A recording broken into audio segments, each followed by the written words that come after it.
Halo teman-teman, jumpa lagi dengan saya Bang Kowi dan kita masih membahas seputar pemberkasan. Kali ini saya akan membahas tentang hal-hal yang masih dipertanyakan dan mungkin ini belum saya jawab secara video karena ternyata banyak komentar-komentar yang pertanyaannya itu serupa dengan ini ya. Tapi sebelum saya membahasnya, saya mau klarifikasi nih terkait ucapan saya di video sebelumnya. Saya akan mengucapkan selamat kepada yang ranking 1 gitu ya. Itu saya salah ya teman-teman, karena banyak yang akhirnya komplain, loh Bang kok hanya peringkat 1 yang dikasih selamat, padahal yang lulus kan nggak cuma ranking 1 aja, tapi juga ada formasi yang lebih dari 1 untuk formasi kelulusannya gitu. Jadi saya mohon maaf, itu murni kekeliruan ya. Jadi ya karena saking semangatnya gitu ya. Jadi saya perbaiki dan saya ucapkan sekali lagi selamat buat teman-teman yang dinyatakan lolos, baik itu formasinya cuma 1 orang ataupun lebih dari 1 orang ya.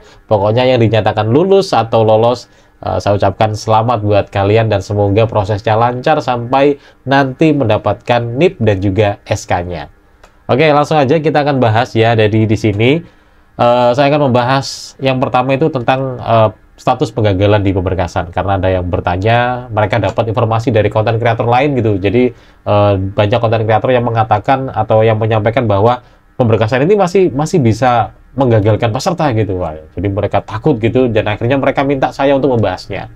Oke, nanti akan saya bahas dan saya turuti ya. Kemudian yang kedua saya akan membahas tentang status surat keterangan sehat jasmani dan rohani, karena banyak teman-teman yang khususnya P3K ya, mereka sudah melakukan cek kesehatan dan sudah dapat hasilnya, tapi mereka ada yang khawatir dengan pernyataan atau kalimat di hasilnya. Jadi nanti kita bahas.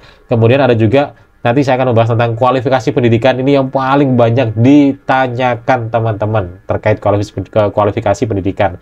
Kemudian berikutnya adalah terkait pemberkasan fisik ya. Jadi ada teman-teman yang juga diperintah untuk ada fisik juga yang dikirim ya di pemberkasan gitu. Oke, langsung aja kita bahas untuk yang pertama, yaitu terkait ada salah satu teman kita. Sebenarnya banyak juga yang tanya tentang hal ini ya, cuman ada salah satu yang akhirnya saya soroti dan akhirnya saya buat video ini. Jadi dia itu ketakutan sampai panik gitu, sampai waduh, ya namanya juga overthinking ya. Jadi akhirnya dia tanya gitu, dia menyampaikan bahwa di konten kreator yang lain tuh banyak yang menyampaikan bahwa di proses pemberkasan ini masih bisa menggagalkan peserta. Nah, apakah itu benar? Jawabannya ya memang benar. Proses pemberkasan ini masih bisa menggagalkan. Tapi tunggu dulu, didengarkan dulu baik-baik ya. Jadi kalau kita lihat peraturannya di peraturan penerimaan ASN ataupun peraturan dari BKN itu ya, jadi peserta yang gagal ini adalah 1, mereka yang mengundurkan diri secara sengaja. Oke? Jadi yang pertama adalah mereka yang mengundurkan diri secara sengaja. Yang kedua adalah mereka yang dianggap mengundurkan diri karena meninggal. Oke? Otomatis tidak ngurusin pemberkasan toh ya. Yang kedua adalah mereka dianggap mengundurkan diri karena tidak mengisi DNH sama sekali sampai batas waktu yang telah ditentukan. Oke? Kemudian berikutnya adalah mereka dianggap mengundurkan diri apabila mereka mengisi pemberkasan tapi ada beberapa berkas yang keliru dan tidak diperbaiki sampai batas waktu yang telah ditentukan. Oke? Jadi ada mungkin unggahan-unggahan yang keliru gitu ya, kayak harusnya ijazahnya ijazah saat melamar tapi malah ijazah yang tertinggi yang dia punya gitu, misalnya ijazah S1 dia ngelamarnya, tapi dia lulusannya sampai S3 gitu, dan yang dia unggah adalah S3 dengan harapan golongannya itu nanti bisa langsung melejit gitu, padahal kan nggak bisa ya. Akhirnya dia dinotifikasi untuk diperbaiki, tapi ternyata dia nggak respon dan dia nggak ngerti, dan akhirnya tidak diperbaiki sampai masa pemberkasan batas waktunya itu habis ya. Akhirnya mereka atau dia ini dianggap mengundurkan diri secara otomatis gitu ya, dan itu istilah-istilah yang digagalkan gitu ya.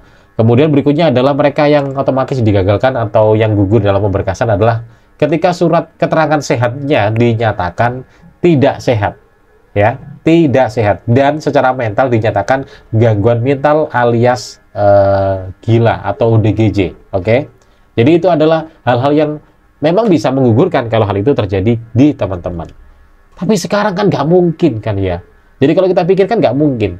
1, teman-teman kan pasti mengisi semua DNH-nya secara lengkap. Ya sudah, berarti kan semua proses aman itu ya. Yang kedua adalah teman-teman pasti akan memantau terus nih untuk WA-nya, jaga-jaga kalau ada notifikasi perbaikan. Tapi kita berharap nggak ada notifikasi ya. Jadi kalau nggak ada notifikasi berarti aman ya. Tapi kan teman-teman selalu standby gitu, dan ketika ada notifikasi pasti saya yakin akan langsung gercep memperbaikinya. Berikutnya adalah secara kesehatan, teman-teman juga sehat kan. Nah, terkait teman-teman banyak yang khususnya P3K udah selesai melaksanakan pemberkasan cek kesehatan gitu, dan hasilnya dinyatakan gini, banyak yang tertulis seperti ini.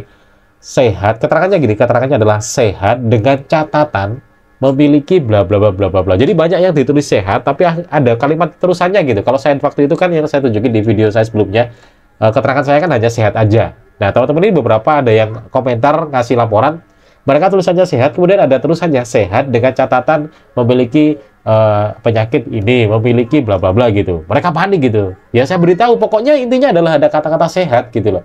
Jadi kalau ada kata-kata sehat, ya sudah beres. Kayak teman-teman saya, karena tiap rumah sakit itu kan istilahnya beda-beda dalam membuat redaksi atau kalimat. Di instansi saya itu ada teman saya yang dia itu memang ada salah satu penyakit, dan itu memang harus disampaikan, tapi ditulis sehat. Cuman tulisannya tidak menyampaikan nama penyakitnya karena sudah terlampir ya. Jadi disampaikan begini, sehat dengan catatan pasien mengalami bla bla bla, tapi tidak mengganggu pekerjaan. Ada tambahan itunya. Gitu. Jadi ya intinya aman kalau tertulis sehat. Kemudian untuk suket mental juga atau rohani ya, atau kejiwaan. Ya saya yakin teman-teman semuanya kan normal semua ya, nggak mungkin ada gangguan mental atau DGJ gitu ya.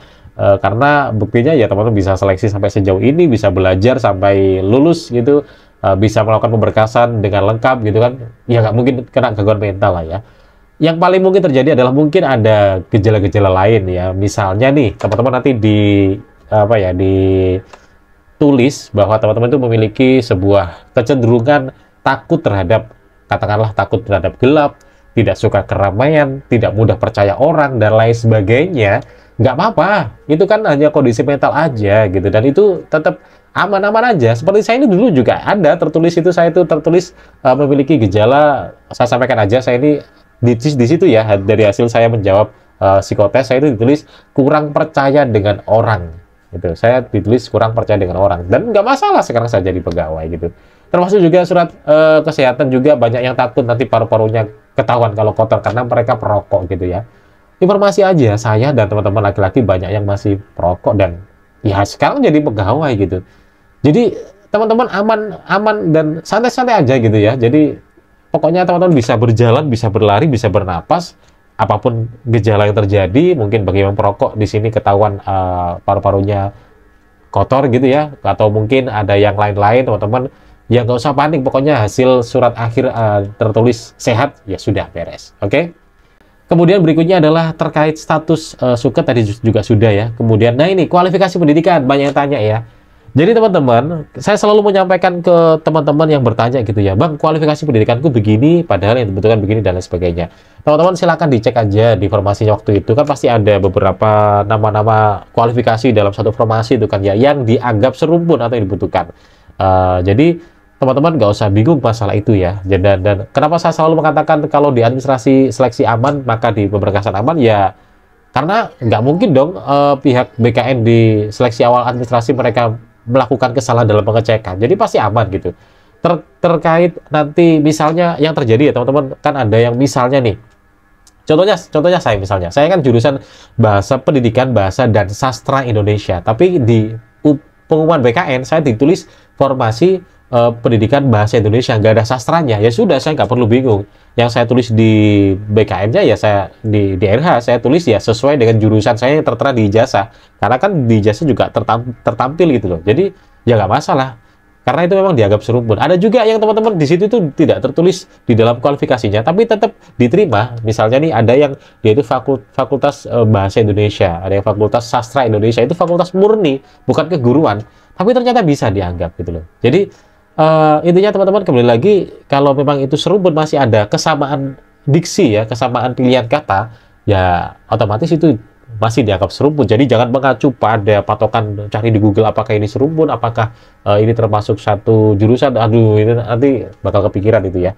Dan juga teman-teman banyak tanya tentang pendidikannya yang tidak tercatat di sivil, tidak tercatat di PD Dikti. Saya selalu sampaikan, ya udah abaikan itu. Yang penting kan teman-teman punya berkas fisik ya, itu yang paling penting ya. Karena apa? Tidak semua kita itu lulusan ada semuanya di PD Dikti. Contohnya saya kan lulusannya ketika sarjana waktu itu yang nggak ada di PD Dikti, karena kan PD Dikti juga baru-baru ini semua yang lulusan harus tulis di situ. Jadi saya dulu nggak ada, dan saya nggak bingung dan nggak panik, karena yang penting saya punya ijazah dan ijazah ini asli gitu loh. Ya sudah, nggak mungkin BKN sampai satu persatu akhirnya dicek di PDDT-nya gitu. Waduh, nggak sejauh itulah teman-teman. Jadi ya saya sangat memahami kepanikan teman-teman ya. Kemudian terkait pemberkasan ini juga saya akan menyampaikan di video saya di tutorial pengisian DNH bahwa pemberkasan ini sifatnya adalah paperless atau semuanya itu online, jadi nggak ada yang fisik. Ya memang itu benar, karena di BKN mereka hanya butuh untuk pemberkasan secara online aja gitu. Cuman memang ada di beberapa BKN wilayah atau BKD wilayah atau instansi tertentu gitu ya, yang mereka itu tetap membutuhkan berkas fisik. Ya sudah, teman-teman ikuti aja kalau memang ada instruksi seperti itu ya. Jadi memang setiap instansi itu beda-beda, termasuk unggahan-unggahan di pemberkasan juga ada yang berbeda setiap instansi, termasuk cek kesehatan juga. Ada juga teman-teman yang komen ke saya, "Bang, di sini saya harus cek fisik nih Bang, saya takut nih," gitu. Ada yang kayak gitu juga gitu. Ya memang beda-beda dan harus diikuti aja gitu ya. Terkait berkas fisik, ada yang khawatir juga berkasnya banyak hilang, ijazah-ijazah yang lama gitu ya, apalagi ijazah SD udah gak ketulung gitu ya. Berkasnya gak ada, file fotokopi gak ada, file untuk scan-nya juga nggak ada. Ya akhirnya saya bilang ke mereka, ya kalau nggak ada ya silakan ke sekolahnya minta surat pengganti keterangan, surat keterangan pengganti ijazah atau SKPI gitu ya. Kalau itu dapat bisa diserahkan ke PKD-nya yang menagih untuk berkas fisik itu. Kalau misal di sekolahnya itu jauh dan nggak memungkinkan atau lost kontak gitu ya, ya udah ngomong aja ke BKD-nya kalau memang minta keringanan, nanti akan dipenuhi ketika udah di kantor gitu. Yang penting kalau saya sih ijazah untuk yang pelamar itu yang penting. Kalau itu masih ada ya udah, insya Allah aman. Yang lain tinggal nanti nyusul aja gitu ya. Kemudian apalagi ya, mungkin cukup itu ya yang paling sering ditanyakan dan belum sempat saya jawab. Sebenarnya di kolom komentar sudah saya jawab, cuman saya ingin membahasnya lagi karena itu ternyata sering ditanyakan oleh teman-teman yang lain juga gitu. Jadi biar semua juga tahu. Jadi itu ya teman-teman, kita pemberkasan ini yang jelas jangan panik. Saya sangat memahami teman-teman paniknya itu karena apa? Karena ini kan andai kata ini adalah sebuah rute perjalanan, ini kan rute yang terakhir gitu ya untuk mencapai ke garis finishnya gitu. Saya sangat memahami bagaimana teman-teman overthinking, panik, tapi ya tolong jangan berlebihan lah ya, sampai ada yang kepikiran, nggak bisa makan, nggak bisa tidur, kemudian selalu scroll berita-berita, aduh sampai apa ya, kayak mentalnya itu terganggu gitu. Jangan sampai kayak gitu ya.